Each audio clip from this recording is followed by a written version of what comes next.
এই Rishiraj, welcome to সিনেব্রোস। পরি প্রিন্সের প্রথম গান, একটা রোমান্টিক ট্র্যাক, এটাকে রিলিজ করা হয়েছে কিছুক্ষণ আগেই। তো চলো দেখা যাক গানটা কেমন হয়েছে। ওকে, লেটস গো।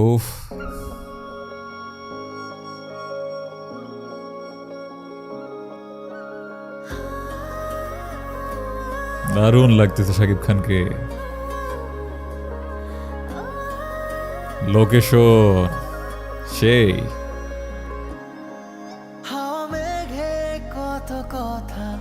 কবি ভাঙেনি কি লোকেশন, আমি জড়িয়েছি তোমারই মায়াতে। ছায়া রোদে কানাকানি হতে পারে জানা জানি, আমি মেয়েটাকেও সুন্দর লাগতেছে শাকিব খানের সাথে।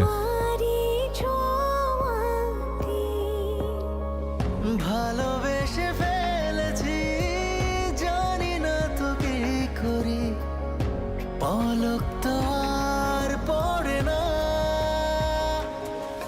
তুমি মানুষ নাকি পরি, বাহ, আমি ভেবে ভেবে ভিজুয়ালস খুবই সুন্দর। দেখি মন ভরে না।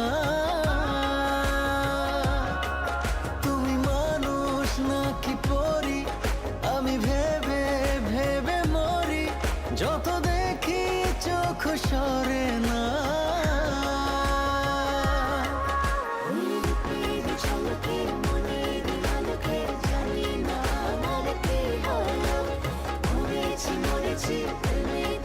সুন্দর লাগতেছে, ভিজুয়ালস খুবই সুন্দর। যতগুলো শট দেখানো হচ্ছে প্রত্যেকটা শটই ভালো লাগতেছে। বাহ, আহ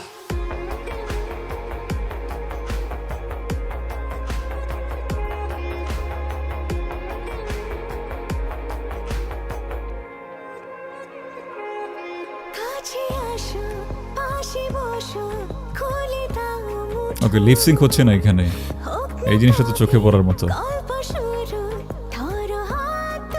সেটা খুব একটা হিউজ ইস্যু হবে না, সবার চোখে পড়বে না, বাট বেশ লো রেজ মনে হচ্ছে এখানে। আর একটু শার্প ইমেজ হওয়া উচিত ছিল। অনেক নয়েজও দেখা যাচ্ছে, বাট ভালোবেসে ফেলেছি, জানি না তো কি করি, পলক তো শাকিব খানকে এই লোক বয়স হয়ে গেছে এত, এখনো দেখতে এত সুন্দর লাগে, স্পেশালি রোমান্টিক গানগুলোতে। দারুণ। নাকি পরি, আমি ভেবে ভেবে মরি, যত দেখি মন ভরে না। তুমি মানুষ নাকি পরি, আমি ভেবে ভেবে মরি, যত দেখি চোখ সরে না। দুজনকে বেশ ভালো মানিয়েছে। তুমি মানুষ নাকি পরি, আমি ভেবে ভেবে মরি, যত দেখি মন ভরে না।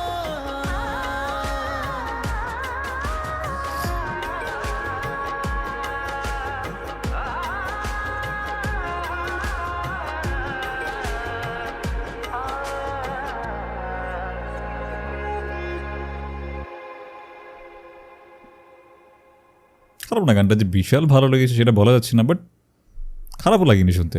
অলরাইট, তো এই ছিল প্রিন্সের প্রথম গান, রোমান্টিক গান পরি।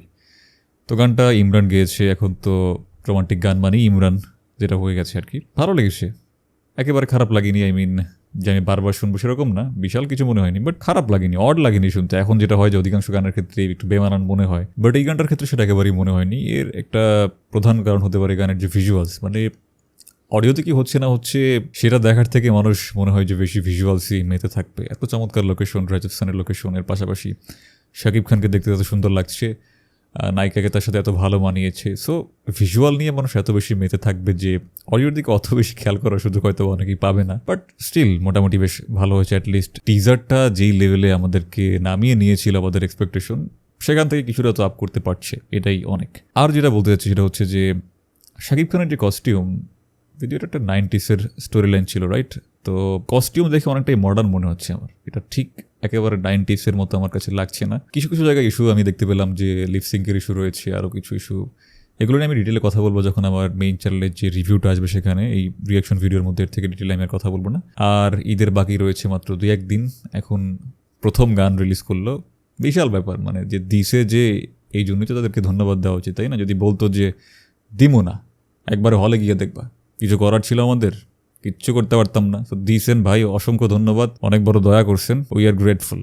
সো এই ছিল প্রিন্সের গান নিয়ে আমার মতামত। তোমাদের কি মতামত কমেন্ট বক্স অবশ্যই জানাও। যদি এই চ্যানেলে প্রথমবারের মতো হয়ে থাকে তাহলে অবশ্যই লাইক অ্যান্ড সাবস্ক্রাইব। একেবারে ফ্রি, কোনো টাকা পয়সা লাগে না, জাস্ট একটা চাপ দিলেই হয়ে যায়, করে ফেলো। দেখা হচ্ছে পরবর্তী ভিডিওতে। Till then